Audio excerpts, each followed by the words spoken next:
So good morning, everyone. My name is Jacqueline. Call me Jackie.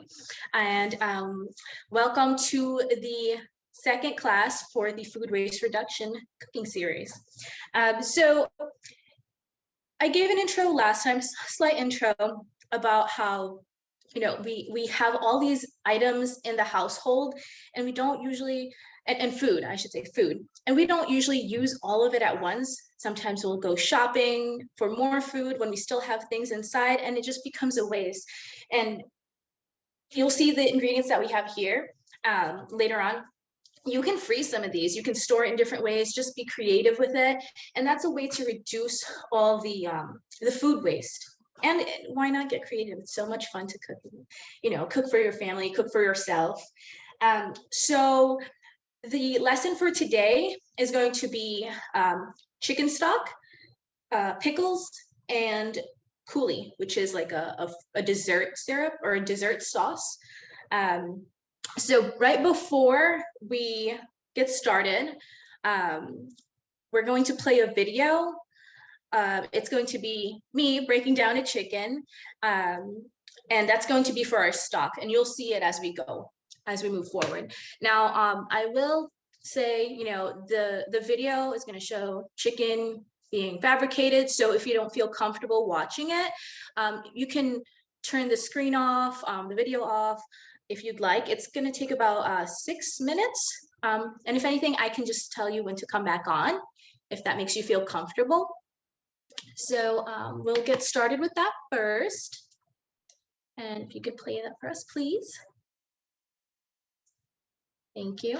Okay, so that's the whole chicken. And you'll see I'm using, sorry about that. I'm using 2 knives.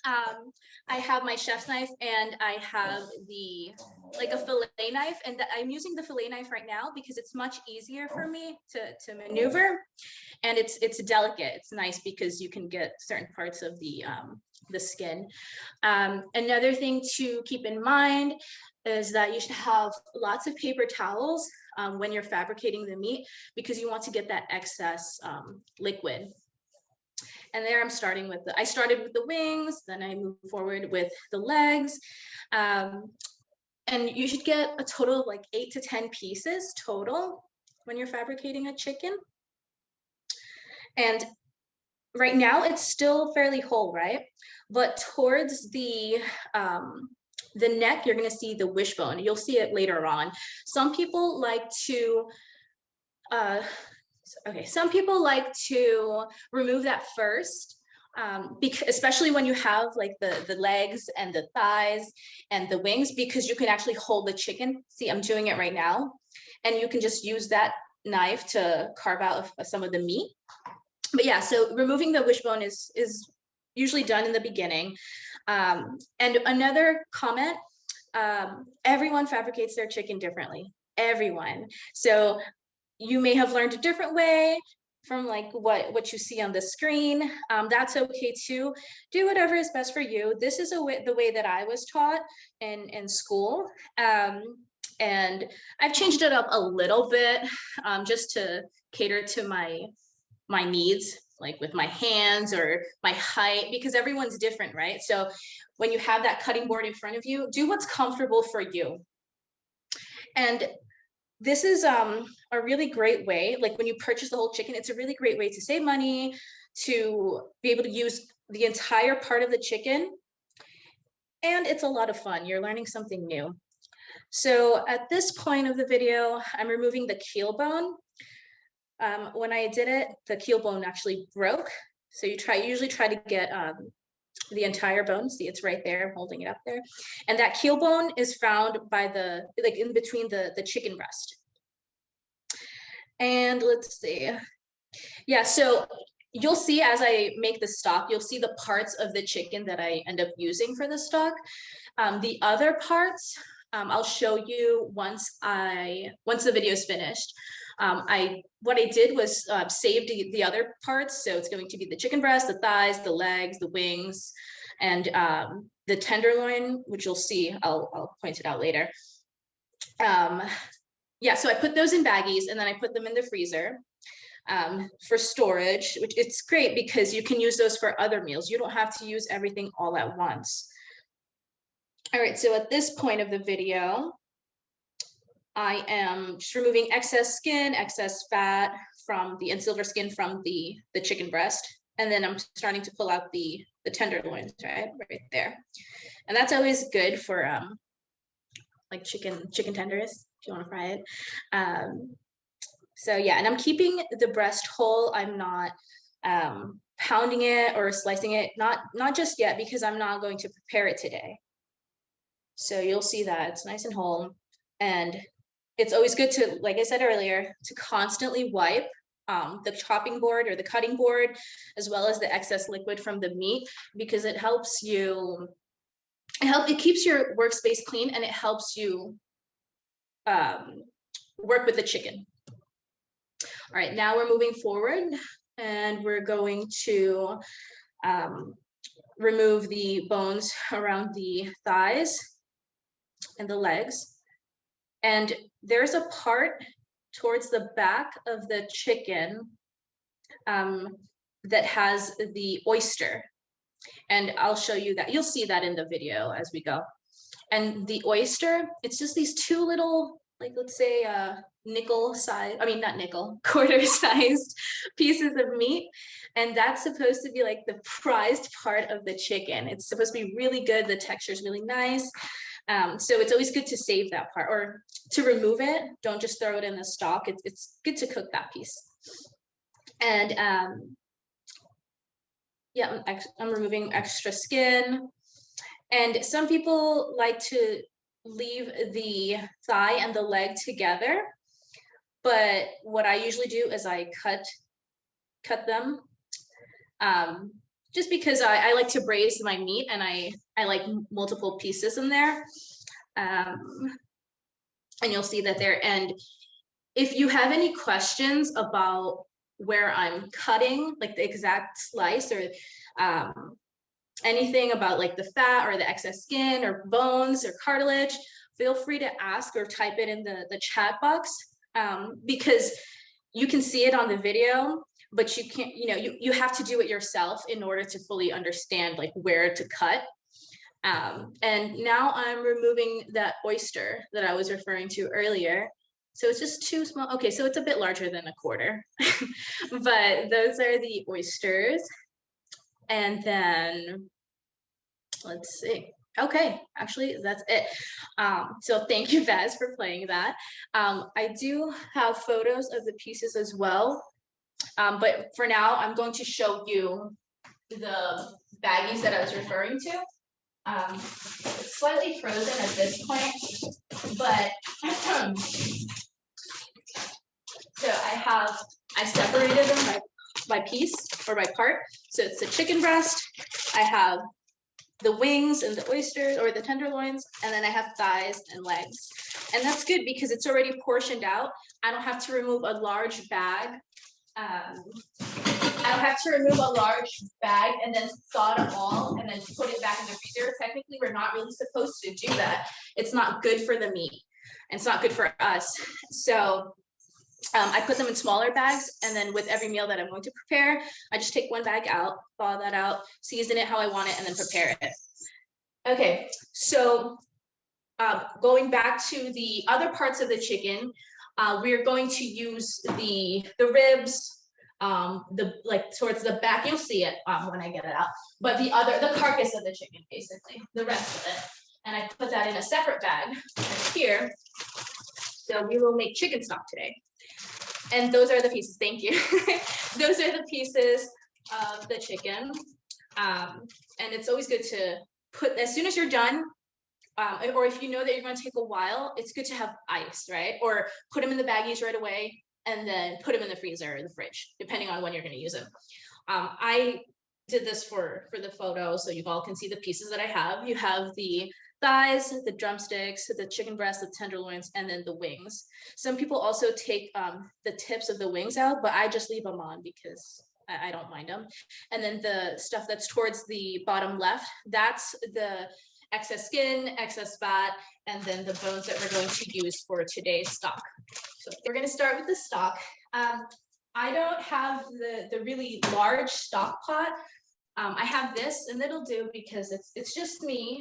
And you don't need to, even though you have this much, you don't need to make a ton of stock because you don't want it to go to waste. And you want to make sure you have enough space in your freezer or your refrigerator. So we're gonna use these bones. So in the recipe that's on the CCE website, as well as the email, it should have been attached. There's the recipe for the chicken stock, okay? And it's fairly similar for beef stock, veggie stock, fish stock. It's a little different, but you can use the scraps that you have. So I'm going to add, before I turn anything on, I'm going to add carrots, onions, and leeks. And it's the white part. And I just chopped them up roughly. And if you have other scraps, that's cool too. And then I have celery here, okay? Okay, so you can just add that like that. And then, you know, when I was chopping the leeks, we end up with the green part. So you could technically use this for the stock too. In the traditional, quote unquote, traditional stock, you don't use the greens, but for extra flavor, I'm going to. I'll put 2. And then the others, I'm going to save because I want to experiment. I don't want to just throw these out. That would be a waste. So I'm going to chop them up and I'm going to saute them because it's really tough. So I'm going to let them break down and saute them and then add butter and just season it lightly. Another thing you could do is do like really, really thin slices and then put them in like a deep fryer, or you can put them in the oven, and you can use it as a garnish for your soup so it's nice and crunchy. So that's another option you can do. Okay.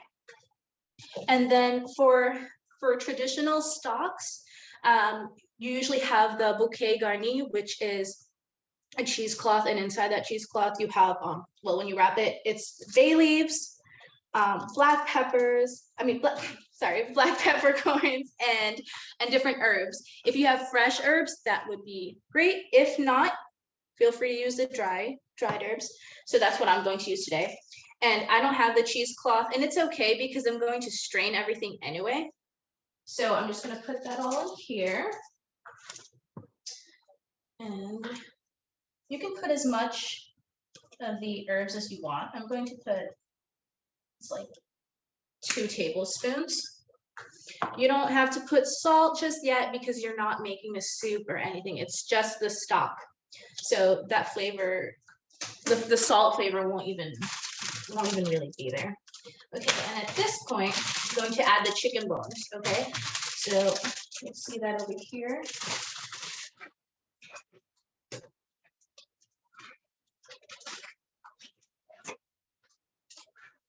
So we're adding the chicken bones. And I don't pre-cook them. I don't do anything like that because it's going to cook with the water in the stock. However, if you're using beef bones, let's say, what you would typically do is get like a brush, or even if you just use your hands or like the spoon or something, that's okay too.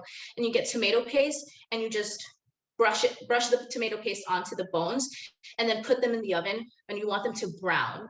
And that creates this nice flavor and this nice color for your broth. And then once you remove those bones from the oven, do the same exact thing with the stock and just put them in the stock pot. I'm just gonna wash my hands, so just 1 second. But basically, that's all you have to do for the stock. And some people like to put lemon juice. Not lemon juice, like a half of a lemon. You don't have to, that's okay. I try to keep it really simple. If anything, I'll just put the scraps that I have, because when I make a soup, that's when I'll add the flavors. That's when I'll add the citrus or extra salt or anything like that. So at this point, I'll show you what I have. It's stock, so it's just gonna be everything in there. And you're gonna add water at this point, okay? So it's gonna be like 3/4, it'll cover 3/4 of the pot. So my sink is here, so I do apologize. But I'm just going to add water. And then you don't need a lid. You don't need to cover it because as it's cooking or as it's simmering, you're going to skim the top. You're going to remove it, and I'll show you that later. And you want it to simmer. You don't want it to boil. Okay, so mine is about 3/4 of the way. Now I'll place it right here. And you kind of want everything submerged. So if you can make that happen, that would be ideal. And you can put it, depending on your stove, you can put the heat at like a medium low, even medium.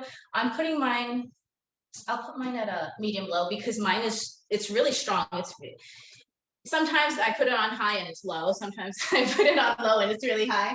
So that all depends on your stove. And if you have a gas stove, then I'd say put it a little bit lower so it doesn't boil over.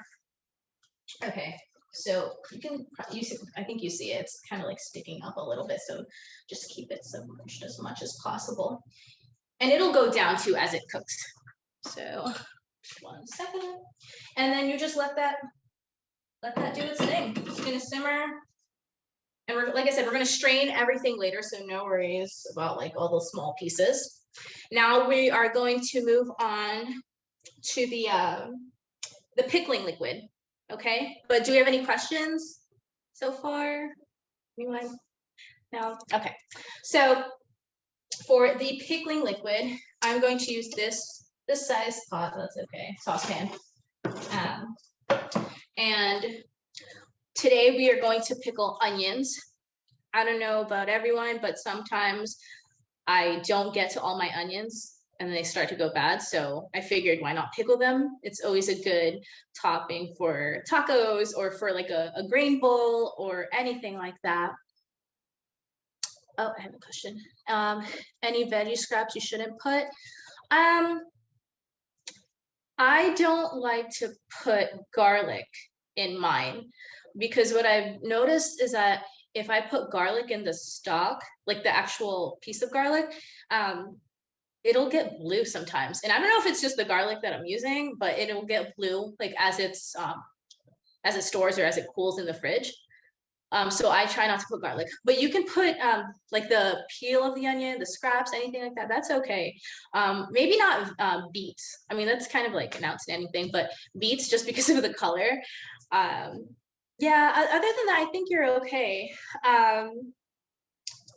Let's see, or something with a strong, like really, really strong flavor because you want it to have a balance. Yeah. I hope that answers your question.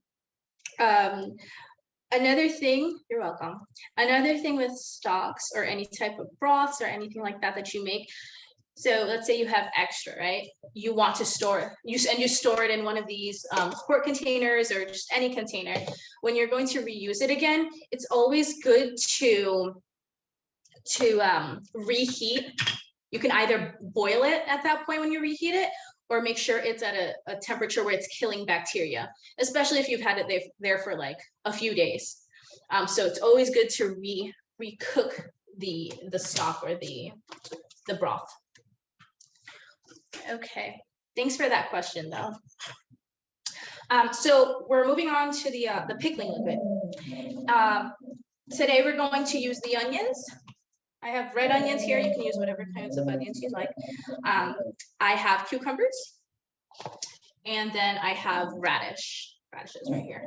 So the slices, you'll see they're really, really thin because I used a mandolin. But if you want to just quarter them, you don't have to slice it this thin. If you want to quarter them, that's fine too. With these, I always have to. I did these last night. I sliced them last night, so I made sure that I kept it in water because it's going to get really, really dry and the texture, the color, the texture is not going to be right. So I'm just going to drain this real quick. But you can pickle anything really. I love pickling beets. Surprisingly, I pickle mushrooms and I love mushrooms for the most part, but that was quite a shock. It was really delicious. If you try, I don't know if you've heard of enoki mushrooms. They're really, really small ones, and they're great for pickling. And you can put them as a topper for or a garnish for a rice bowl or something or noodle bowl. Okay, so let's move forward to the pickling liquid. So I have salt right here, and for pickling liquid, it's very forgiving. If you add too much salt, then you can add more water, or vinegar. If you're adding too much sugar, once again, add more liquid. It's all about the balance, and it's based on your preference. If you want it a little spicy, even, you can add some of the crushed pepper flakes, and you'll see I'm going to do that because I like spicy pickles. So I'm making one batch of the pickling liquid for all three. And it usually fits. So that's about like 2 tablespoons of salt. And honestly, just try the pickling liquid once everything dissolves and once everything's blended in. Because the more you taste it and the more you make it, you make the flavor something you'd like, the chances are you'll eat them more. And that's good, you don't want to waste it. Okay, so if you have extra herbs, you can put them in here too. You have many options. You can put in your stock, you can put it in your pickling liquid. I tend to put them in my stock, but you feel free to do it for your pickling liquid. So I'm adding a cinnamon stick in mine. You don't have to if you don't like cinnamon. I just like the flavor of cinnamon with the red onions. So I'm gonna add that in there. We're adding all the dried ingredients. And then there's the black peppercorns. And if you don't have the whole ones, that's okay. You can just, as long as you add it for flavor. I also have whole coriander. It adds a nice flavor. And I'm adding about like a tablespoon. And then I have different types of herbs. I'm using dried herbs for today. So you can just put that in there. And I also have other herbs that I will be using, but it's going to be for specific ones. So I have dried dill right here. I'm using that for my cucumbers. If you like dill, feel free to use it. I have crushed red pepper flakes. I'm going to add that in the cucumbers as well. And the onions, just for a bit of a kick. But I'm going to add that afterwards. You don't necessarily have to add it right now. I don't want spicy radishes or anything like that. Now I have the vinegar. Feel free to use whatever type of vinegar you like. In the recipe, it says white vinegar. This is a mix. It's apple cider vinegar and white vinegar. So I'm just gonna add this. It's almost a quart. But that's also because I have like a ton of sliced vegetables. Okay, and then I'm going to add about like half a quart of water. Some people don't like adding water to their pickling liquid. I do, just because the vinegar tends to be a little strong for my liking, but if you don't want it, if you want it really, really strong, that's okay too.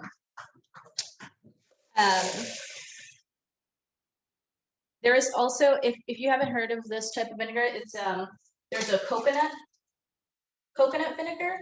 That would be a nice flavor. And it's like a white vinegar. So, okay. So this is what I have. I mean, it's just the liquid. Oh, you probably can't see it. Sorry. But it's just the liquid, the cinnamon stick and the herbs.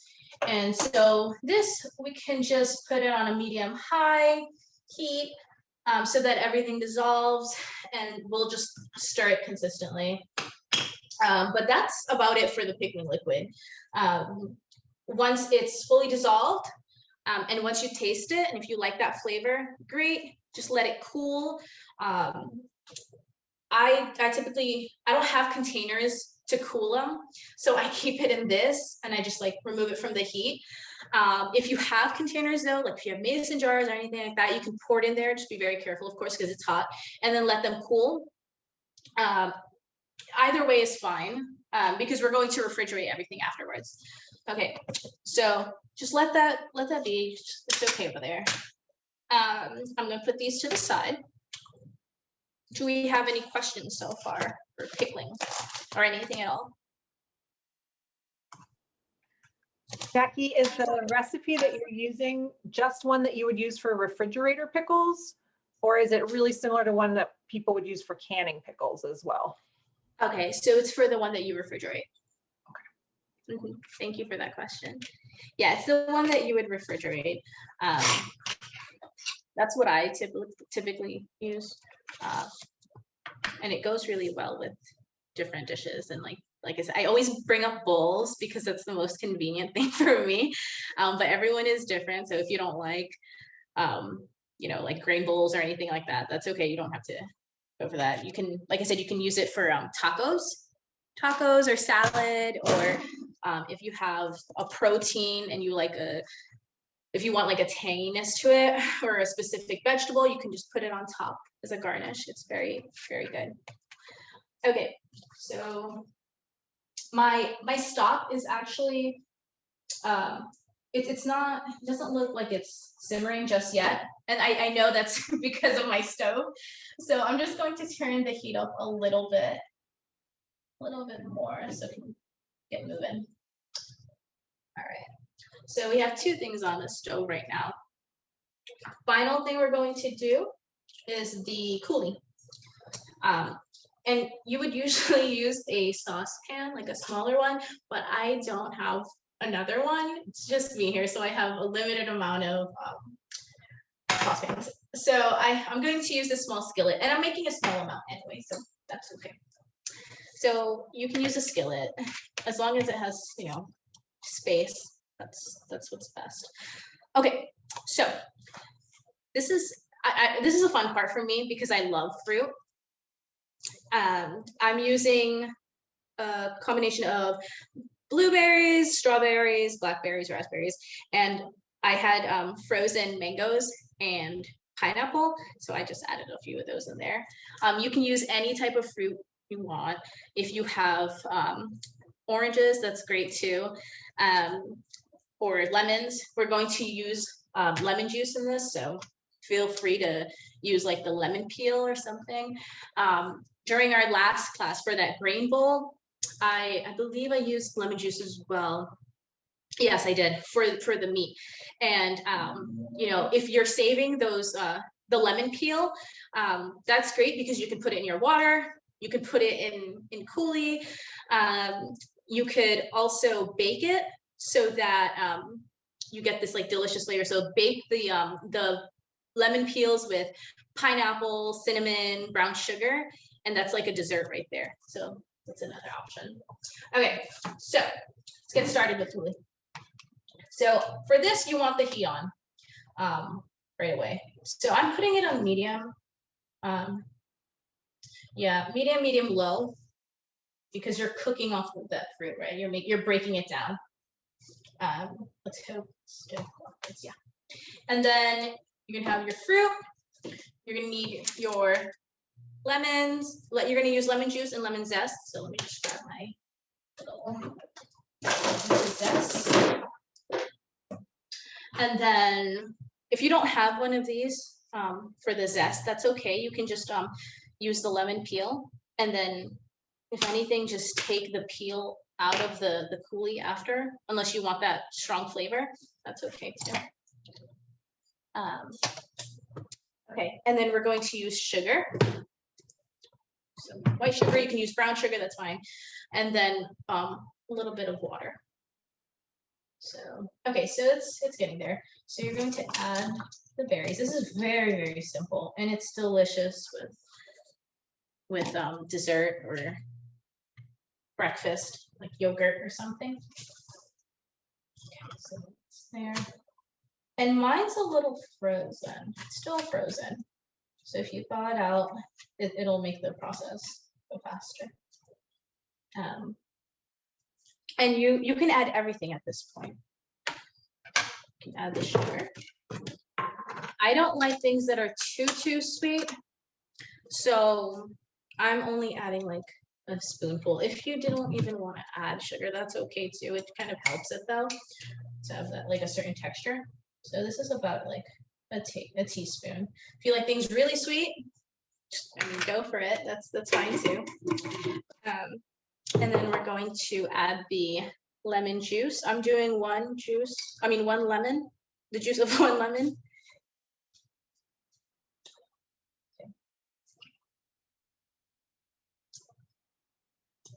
And this is a great thing to make, especially when you're using seasonal items. Not only are you helping the environment by doing that, you know, rather than purchasing like all different types of fruit that aren't in season, but it's also fun because, you know, you're eating in season and sorry, I had to focus there. You're eating in season and you get all these beautiful colors, beautiful flavors, especially during the summer. Oh, that's always great. Okay, so I'm going to use the zest of the lemon. And you can just do a little bit. I could have done this before I squeezed the lemon juice, but that's okay. This is a good topping for pancakes too. Now I'm just getting ideas. I'm getting really excited about this. So yummy. I love fruit. Does anyone have like a particular fruit that they like and they want to try this? They could see themselves trying this with? Is there a message there? Oh, thank you, Bass. Thanks for adding that. Yeah, feel free to put it in the chat. Oh, and feel free to unmute yourselves. If you have a question, you don't have to put it in the chat. Feel free to talk to me. I have all these different ideas. If you have a specific thing in your fridge that you don't know what to do with, you know, you don't know how to use it, just take out the seeds. No seeds in there. Okay. So I'm just stirring the fruit at this point, and like, I'm just gonna let it break down. You can add more sugar if you'd like, if you want a certain texture, but I'd say try it in like 5 to 10 minutes because the fruit is still whole. You know, the flavors haven't mixed fully. So if you try it now, I mean, feel free, it's fruit. You can try it now, it's still gonna taste the same, but if you give it some time to get in, to have all the flavors get in there, then that's ideal. The color is really beautiful. I can show you in a little bit. I'll let it cook for a bit longer. But yeah, what you're going to use after this has fully cooked down is a small blender. If you don't have a blender, that's okay too. If you want like a chunky sauce, that's always nice, right? But if you don't have a blender, another option is to get like a masher, or even if you just use like a wooden spoon or I don't know, you can use anything really, just to mash it, to break it down more. It's not going to have the same consistency as a blended one, of course, but it's still really good. You have that flavor there. And you can use it for all different things. You can use it as a drizzle, lots of things. So here, I'm just gonna turn mine up a little bit more. So any questions so far? I just wanted to say this is great. I didn't know what a coulis was, but I'm realizing that I've kind of been making them because I often take like freezer burned fruit and cook it like this to then put over waffles for my kids. Yeah. So I was making coulis even though I didn't know it. Yeah, it's another, like, it's just a fancy name for like cooked fruit and stuff, but you call it coulis because it's fun to call it that. That's great though. Waffles, yeah, fruit and waffles, it's the way to go. And you can put them on pancakes, right? You can put them in your yogurt, put this in your yogurt. If you have plain cheesecake or a cake that's like, okay, I want something to add some color, to add some flavor, you can use this coulis and you can just drizzle it on beautifully. It'll be so nice. And like, I'll show you. You know, I can show you. Man, it's not doing it justice. Zoom is not working with me. But if you can see it in person, it's like bright red, has some of the purple shades from the raspberries, or that's blackberries actually. Yeah, the blackberries, the raspberries are fairly red, and then it has the colors of the mango, the bright yellow color of the mango, and the pineapple. It's really pretty. So I'm going to start mashing the ones that I can, like the softer ones. So that would be the blackberries and the blueberries. But yeah, this is a really fun way. And another thing too, I don't know if anyone likes mint, but if let's say you have, mint in your garden, you can get that mint and you can chop it up if you want, or you can put the whole thing inside the coulis and add, you're constantly changing flavors. So you're adding that hint of mint, or if you want cinnamon, you're adding cinnamon. So if you get bored of this basic recipe, if you want to change it up for the next dessert you have, add the cinnamon or add the mint or add whatever, really, whatever ingredients you have at home.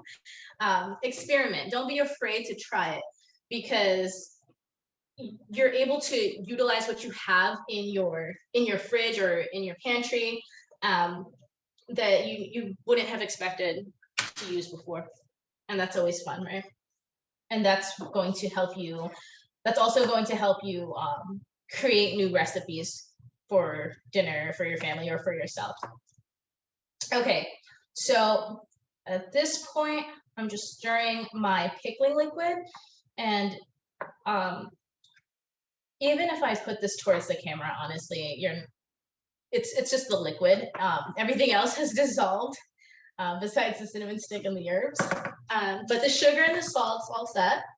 So I am going to taste it first to make sure that I like it. And I always tell people it's good to have tasting spoons, because you want to know what your food tastes like.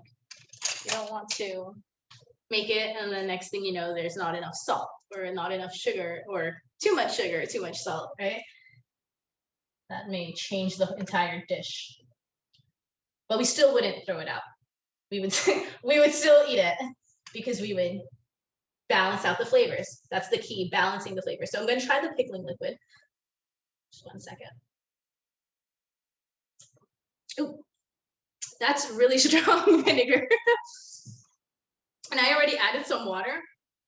So make sure you, excuse me, make sure you add the, or you taste the pickling liquid before you use it for your vegetables. Excuse me. Oh, that was really strong. I mean, I added the coriander and everything too, so. But that's ready. Let's put it that way. It's ready. And I'm also going to lower my coulis because it's starting to like bubble, starting to simmer. So I turned the pickling liquid off. I'm going to let mine cool a bit. I could always put it, you could always put it in what is that called? Like a, sorry, like a baking pan, like a really deep one, or like a, what is that called? I'm trying to find the word in English. Well, it's something that's like with like a deep dish.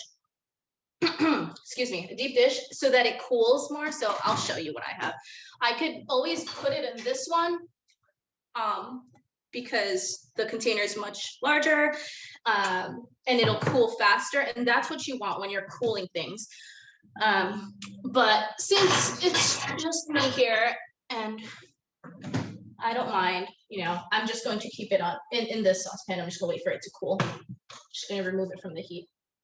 But yeah, it's really important to make sure that your food or any type of liquid cools at a certain time, because that's when it starts getting into the temperature danger zone, and that could like cause bacteria and all that stuff. So you want it to cool down properly. So I'm gonna let that cool. Once that's cooled, I'm just going to add it, like maybe like, you can cover everything really. Fully submerge the vegetables. Just gonna add it to these containers. These are really helpful. If you have mason jars, you can use the mason jars or any type of container that you have at home. And then you're going to seal it. Another trick too, if you don't have enough liquid, but you see everything's floating, what you could do is get the plastic wrap and just push it down and then put the lid on it. But you always want a lid on this. And then at that point, it's going to be really, well, not really cold, but it's going to be, the liquid's going to cool down. So at that point, you can put it in the fridge, store it. The longer you keep it in there, the better it tastes, like the stronger it tastes. So that's always nice. Let's see. Okay, so just a quick thing. I'm gonna look back at the stock. Mine is starting to bubble, to boil, really. So I'm lowering the heat, and I'm going to push down the vegetables some more, push down the chicken bones.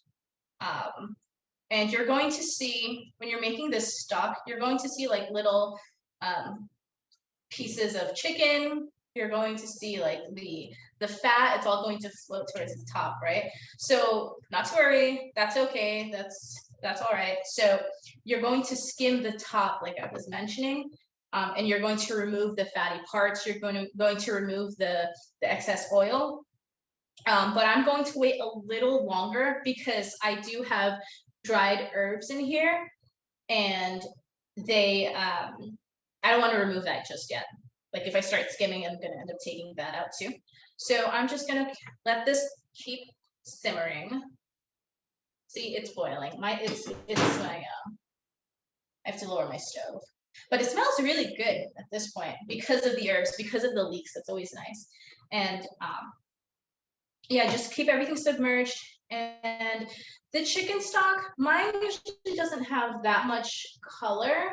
It's gonna have like a slight tint to it, but it's not as dark as the beef stock, let's say, which is okay. That's totally fine. Once this boiling goes down, just keep it at a nice simmer. Mine is at low and it's still boiling, so it's okay. Okay, now back to the coulis. Still cooking. Now it's starting to get like really soft. You just want it to cook down a little bit more. And then what we're going to do is let this cool. Similar to the pickling liquid, we're going to let it cool. And we're going to blend it. I'm going to show you the blender that I have, that I would be using, but make sure that you don't blend it when it's hot. That could be dangerous. You can hurt yourself, you can break the machine, but more importantly, you could hurt yourself, and that's not good. So I'll show you that. I'm just going to move my sugar and my salt. And I'm still letting it cook down a little more, by the way, and then I'll try it in a second. So I have a regular sized blender, which I could use, but it's very little. The amount is very little. So I'm just going to use like this type of, like the 1 serving smoothie size blender, for the bullet. Yeah. So I'm going to use this one for mine. And it's great because if with this, if I'm done, like if it's just this amount, and if I'm done with the coulis, I can just store it in this or transfer it, whichever is easiest for you. So that's what I'm going to use to blend mine. Once again, it's okay if you don't have a blender.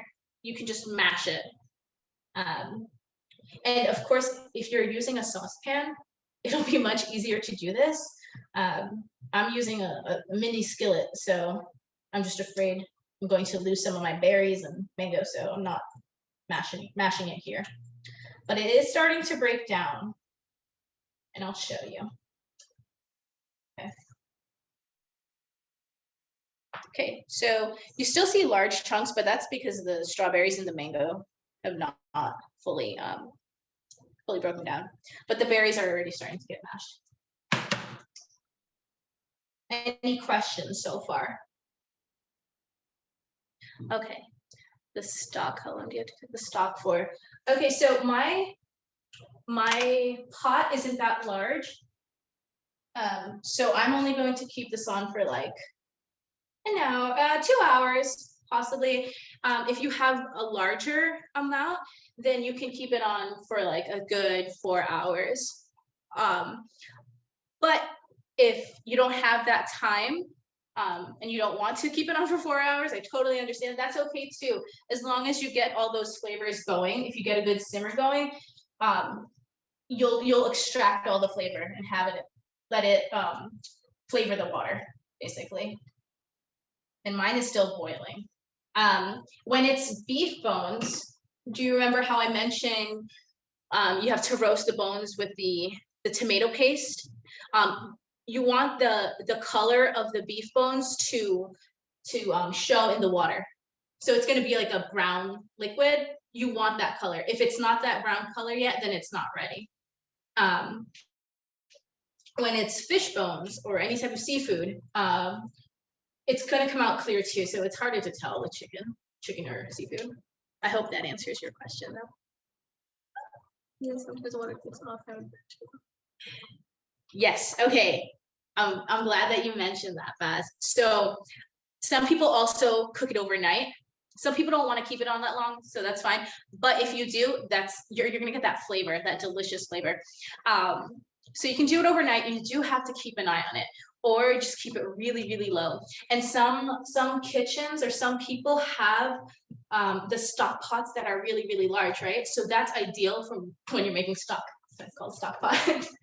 But you always have to make sure there's plenty of liquid in there.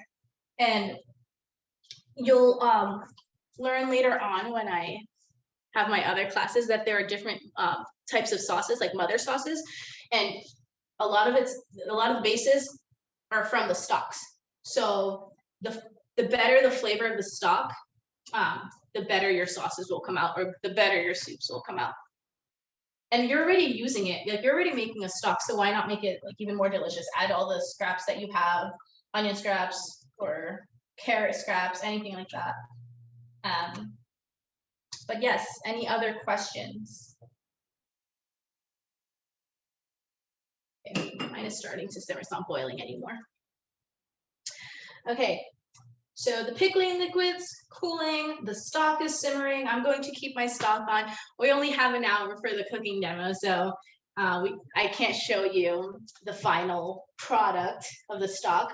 But for the stock, when you feel like, you know, I'm done cooking this stock, I think the flavor is okay. The flavor is going to be light, by the way, because it's stock. But you're also, if you're satisfied with the product that you have, allow it to just turn off the heat. You can either allow it to cool and then strain. That may be a little bit harder though, or just get the strain and have your container ready, and then pour it all in there, and so you can catch all the smaller bits and pieces. And then let that cool, similar to the pickling liquid. Let it cool. You don't want to put it in the fridge like right away, unless you're unless you have like the cooling, like a cooling machine. That's an option. You could also put it in the freezer, but I know for me, I don't have space in my freezer. I have ice cream in there, so yeah, I'm not gonna put it in the freezer. I just let it cool like this. But yeah, make sure you strain it.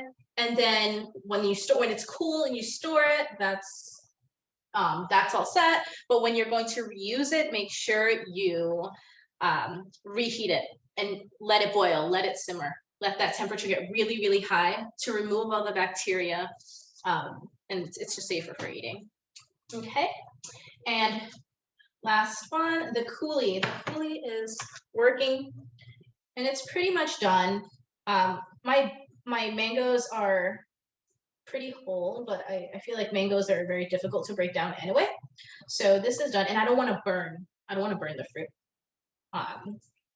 So I'm just going to taste this one more time.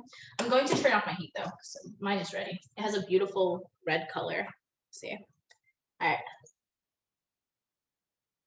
Okay, I like the sweetness, I like the tanginess. When you make it, have fun with it. Add the flavors that you want. But I turned it off. I'm going to let this cool a little bit longer. And then I'm going to blend it. And then once you blend it, you can have chunks in there if you want, that's okay. Or you can have like nice liquid, that's okay too. And you can just put it on the dishes that we mentioned, like the waffles, Baz. So I hope you all enjoyed this first, second session, second cooking demo. If you have any questions, please feel free to email me. I'll put my email address in the chat box. And if you want any tips for anything, please just let me know. I love food so much. I love all different ingredients. I love to create different things, and I really don't like wasting food. So I will make sure that we find something for those ingredients. Thank you. Have a good day, everyone.